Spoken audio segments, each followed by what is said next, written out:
پیار نبی کا جشن ولادت، آؤ دیوانوں مل کے منا۔ الحمد للہ رب العالمین والعاقبۃ للمتقین والصلاة والسلام علی سید الانبیاء والمرسلین وعلی آلہ واصحابہ وازواجہ واہل بیتہ وذریتہ اجمعین، اما بعد فاعوذ باللہ من الشیطان الرجیم، بسم اللہ الرحمن الرحیم۔ الصلاة والسلام علیک یا رسول اللہ وعلی آلک واصحابک یا حبیب اللہ، الصلاة والسلام علیک یا نبی اللہ وعلی آلک واصحابک یا نور اللہ۔ ناظرین کرام، السلام علیکم ورحمۃ اللہ وبرکاتہ۔ حضور جان عالم صلی اللہ تعالی علیہ وآلہ وسلم کی ولادت مبارکہ کے اس عظیم مہینے میں آپ دیکھ رہے ہیں IDS کی جانب سے خصوصی پروگرام جس کا نام ہے شمائل مصطفیٰ صلی اللہ تعالی علیہ وآلہ وسلم، اور آج کا ہمارا جو عنوان ہے، جو آج کا ہمارا ٹاپک ہے، وہ ہے نبی پاک علیہ الصلاۃ والسلام کا بچپن شریف۔ ناظرین کرام، اللہ تبارک و تعالی نے ہمارے آقا صلی اللہ تعالی علیہ وآلہ وسلم کی ذات مبارکہ کو سراپا معجزہ بنا کر دنیا میں بھیجا۔ دیگر انبیاء کرام علیہم الصلاۃ والسلام کو اللہ تبارک و تعالی نے معجزات عطا فرمائے، لیکن ہمارے آقا صلی اللہ تعالی علیہ وآلہ وسلم کی ذات ہی کو سراپا معجزہ بنا کر بھیجا۔ یہی وجہ ہے کہ علماء نے فرمایا کہ دیگر انبیاء کرام علیہم الصلاۃ والسلام کو جو فضائل، جو مراتب، جو مقامات اور جو خصائص علیحدہ علیحدہ عطا فرمائے گئے، وہ تمام کے تمام مراتب، فضائل، خصائص اور وہ تمام کے تمام خصوصیات جو ہے وہ حضور سید عالم صلی اللہ تعالی علیہ وآلہ وسلم کی ذات اقدس میں جمع کی گئیں، اور مزید اللہ تبارک و تعالی نے آپ کو کمالات سے، فضائل سے، خصائص سے اور مزید مراتب سے اللہ تبارک و تعالی نے آپ کو نوازا۔ یوں ہی نبی پاک علیہ الصلاۃ والسلام کی ہر ادا بے مثل و بے مثال ہے، نبی پاک علیہ الصلاۃ والسلام کا ہر وصف خوبصورت ہے، لاجواب ہے۔ اسی طرح نبی پاک علیہ الصلاۃ والسلام کا بچپن شریف بھی بے مثل و بے مثال اور لاجواب ہے۔ ناظرین کرام، جب رات آتی ہے تو عموماً اپنے ساتھ تاریکیاں لے کر آتی ہے، اندھیرے لے کر آتی ہے، ظلمت لے کر آتی ہے، لیکن یہ وہ رات جو 12 ربیع النور شریف کی رات تھی، جو 20 اپریل تھا، پیر کا دن تھا اور 571 سن عیسوی تھا، یہ رات جب آئی تو اپنے ساتھ ظلمت، تاریکی اور اندھیرے لے کر نہیں آئی، بلکہ یہ رات ایسا اجالا لے کر آئی، ایسی چمک دمک لے کر آئی کہ جس کی روشنی سے، جس کی چمک دمک سے کائنات کا ذرہ ذرہ روشن ہوا، کائنات کے ذرے ذرے کو جس کی وجہ سے روشنی نصیب ہوئی۔ اللہ اکبر، خود جناب سیدہ آمینہ رضی اللہ تعالی عنہا، جو ہمارے آقا صلی اللہ تعالی علیہ وآلہ وسلم کی والدہ ماجدہ ہیں، وہ فرماتی ہیں کہ جب اللہ کے رسول صلی اللہ تعالی علیہ وآلہ وسلم کی ولادت ہوئی تو آپ کے ساتھ ایک ایسا نور چمکا کہ جس سے مشرق اور مغرب روشن ہو گئے، اور فرماتی ہیں کہ وہ جو نور چمکا جس سے مشرق اور مغرب کے درمیان روشنی پھیلی، فرماتی ہیں شام کے محلات تک دیکھ لیے۔ اللہ اکبر۔ ناظرین کرام،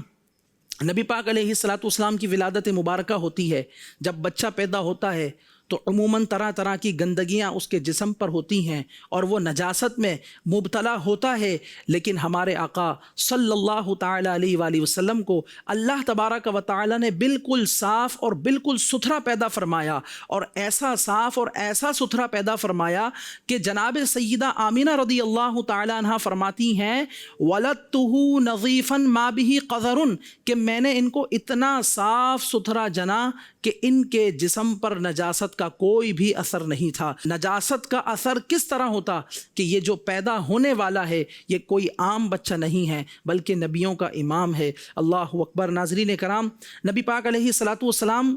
کے بچپن کی جو ابتدا ہے،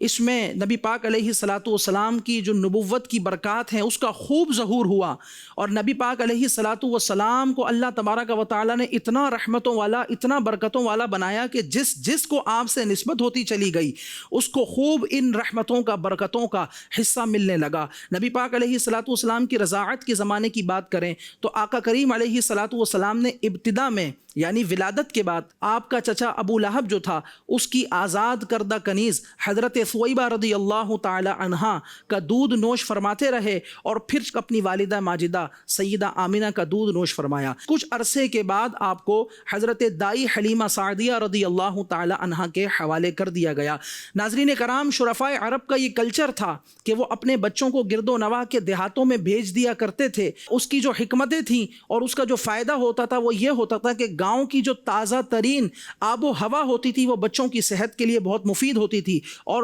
گاؤں میں دیہات میں رہنے کی وجہ سے بچے عربی زبان خالص سیکھ لیا کرتے تھے، جبکہ شہر کے لوگ وہاں پر دیگر ممالک کے لوگوں کا آنا جانا ہوتا ہے، اس وجہ سے ان کی زبان اس طرح کی خالص نہیں رہتی جس طرح کی گاؤں دیہات کے لوگوں کی زبان خالص ہوتی ہے۔ تو نبی پاک علیہ الصلاۃ والسلام کو دائی حلیمہ کے حوالے کر دیا گیا۔ ناظرین، یہ بھی بہت ایمان افروز واقعہ ہے، اور اس سفر میں کہ حضرت دائی حلیمہ رضی اللہ تعالی عنہا جب پیارے آقا صلی اللہ تعالی علیہ وآلہ وسلم کو اپنے ساتھ لے کر آئیں تو انہوں نے کیا کیا واقعات بیان فرمائے، نبی پاک علیہ الصلاۃ والسلام کی نبوت کی برکتوں کا کیسا کیسا اظہار ہوا، جس کو ہم پڑھتے ہیں، جس کو ہم سنتے ہیں تو ہمارا ایمان تازہ ہو جاتا ہے۔ حضرت دائی حلیمہ رضی اللہ تعالی عنہا فرماتی ہیں کہ میں بنو سعد کی عورتوں کے ساتھ مکہ شریف کی جانب رواں دواں ہوئی تو دائی حلیمہ رضی اللہ تعالیٰ عنہ فرماتی ہیں کہ وہ سال عرب کے لیے بڑا سخت کال کا سال تھا، قحط سالی بہت زیادہ عروج پر تھی۔ وہ فرماتی ہیں کہ قحط سالی اور غذا کی کمی کی وجہ سے مجھے بھی صحیح دودھ نہ آتا تھا، اور میرا بچہ رات رات بھر روتا رہتا تھا، بلکتا رہتا تھا، تڑپتا رہتا تھا، اور ہم دونوں یعنی حضرت حلیمہ کا شوہر اور خود حضرت حلیمہ کہتی ہیں کہ ہم دونوں بھی رات رات بھر اس کے ساتھ جاگ کر گزارا کرتے تھے، کیونکہ دودھ اتنا ہوتا نہیں تھا کہ اس کی بھوک مٹ سکے اور اس کا پیٹ بھر سکے۔ کہتی ہیں کہ ہمارے پاس ایک اونٹنی تھی، قحط سالی ایسی تھی کہ اس کے بھی تھن بالکل خشک ہو چکے تھے، جتنی بکریاں تھیں، جتنی مویشی تھے، انہوں نے بھی دودھ دینا چھوڑ دیا تھا۔ کہتی ہیں کہ میں بنو سعد کی عورتوں کے ساتھ جب مکہ شریف کی طرف رواں دواں ہوئی تو کہتی ہیں کہ جس خچر پر میں سوار تھی وہ اس قدر لاغر تھا کہ دیگر قافلے والے اس سے اکتا چکے تھے، کیونکہ اس کی رفتار ہی نہیں تھی۔ کہتی ہیں جس طرح بھی جیسے تیسے کر کے ہم مکہ شریف پہنچے تو جو عورت رسول اللہ صلی اللہ تعالی علیہ وآلہ وسلم کو دیکھتی وہ آپ علیہ الصلاۃ والسلام کے یتیم ہونے کی وجہ سے آپ کو نہ لیتی، کیونکہ یتیم ہونے کی وجہ سے انعام اور اکرام زیادہ ملنے کی امیدیں کم ہوتی تھیں۔ اور ادھر دیکھیں کہ حضرت حلیمہ سعدیہ رضی اللہ تعالی عنہا کو کوئی اپنا بچہ دینے کے لیے تیار نہیں ہوتا، کیونکہ دودھ کی کمی کی وجہ سے جب دودھ کی کمی ان میں دیکھی جاتی تو کوئی اپنا بچہ دینے کے لیے ان کو تیار نہیں ہوتا، تو ان کی دودھ کی کمی ان کے لیے رحمت کی زیادتی کا سبب بنی۔ اور مجھے کسی نے اپنا بچہ نہ دیا تو میں نے اپنے شوہر سے کہا کہ خالی ہاتھ لوٹنے سے بہتر ہے کہ ہم اس بچے کو لے لیتے ہیں۔ اللہ اکبر۔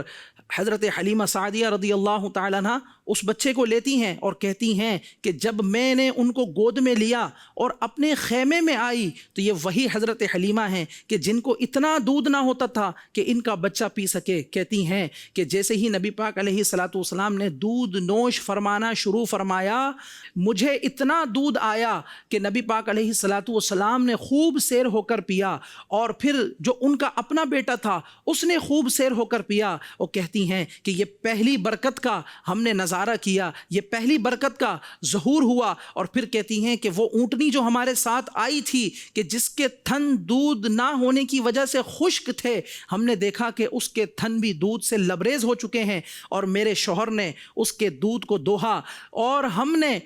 قحط سالی کے بعد وہ پہلی رات تھی کہ خوب سیر ہو کر اس اونٹنی کا دودھ پیا، اور رات بھر ہم چین سکون اور آرام کی نیند سوئے۔ پھر کہتی ہیں کہ صبح ہم مکہ شریف سے بنو سعد کی طرف نبی پاک علیہ الصلاۃ والسلام کو لے کر چلے تو میرا وہی خچر جو پہلے چل نہیں پاتا تھا اب اس کی رفتار اتنی تیز ہو گئی کہ کوئی قافلے والا اس کے گرد نہیں آ پاتا تھا۔ سب حیران تھے کہ اے حلیمہ یہ وہی خچر ہے کہ جس کو تم بنو سعد سے لے کر چلی ہو۔ اللہ اکبر۔ نبی پاک علیہ الصلاۃ والسلام کی برکتوں کا ایسا ظہور ہوا کہ بے مثل و بے مثال۔ اور پھر فرماتی ہیں کہ جب میں ان کو لے کر بنو سعد کی طرف گئی، جب تک نبی پاک علیہ الصلاۃ والسلام وہاں تشریف فرما رہے، میری بکریاں جو ہیں بکثرت دودھ دیتی رہیں، چراگاہ پر جاتی، اور جب واپس آتے تو ان کے تھن جو ہے وہ دودھ سے بھرے ہوئے ہوتے تھے، جبکہ اور لوگ جو تھے جو وہاں رہنے والے تھے ان کے جانور بھی چراگاہ پر جایا کرتے تھے، لیکن ان کو اپنے جانوروں کے دودھ کا ایک قطرہ بھی میسر نہیں آتا تھا۔ اور پھر کہتی ہیں کہ لوگوں نے اپنے چرواہوں کو کہا وہاں پر چراؤ جہاں حلیمہ سعدیہ کی بکریاں چرائی جاتی ہیں، تو حضرت حلیمہ سعدیہ رضی اللہ تعالیٰ عنہ فرماتی ہیں کہ ان کی بکریاں اس جگہ پر بھی چرواہی گئیں کہ جہاں پر میری بکریاں چرائی جاتی تھیں، لیکن پھر بھی ان کے تھنوں میں دودھ نہ آتا تھا، کیونکہ وجہ یہ تھی کہ نہ چرواہا کی بات تھی، نہ چراگاہ کی بات تھی، اور ہمارے ساتھ جو برکتیں رحمتیں شامل تھیں وہ ذات مصطفیٰ صلی اللہ تعالی علیہ وآلہ وسلم کی شامل تھیں۔ پھر فرماتی ہیں نبی پاک علیہ الصلاۃ والسلام کی آمد کی برکتیں صرف ان کے گھر نے ہی نہیں حاصل کی، بلکہ آس پاس کے بنو سعد کے جانور موٹے تازے ہو گئے۔ اللہ اکبر۔ ناظرین کرام، جب نبی پاک علیہ الصلاۃ والسلام کی آمد کے بعد آپ کی بچپن ہی میں ان بے مثل و بے مثال معجزات کو ہم دیکھتے ہیں، اور اللہ تبارک و تعالیٰ کی طرف سے جو آپ کی ذات میں برکتیں اور رحمتیں رکھی گئی ہیں اس کو ہم دیکھتے ہیں تو ہمارا ایمان تازہ ہو جاتا ہے۔ آخری بات میں عرض کر کے اپنی گفتگو کو اختتام کی طرف لے کر جاؤں گا۔ حضرت حلیمہ سعدیہ رضی اللہ تعالیٰ عنہ فرماتی ہیں کہ آپ علیہ الصلاۃ والسلام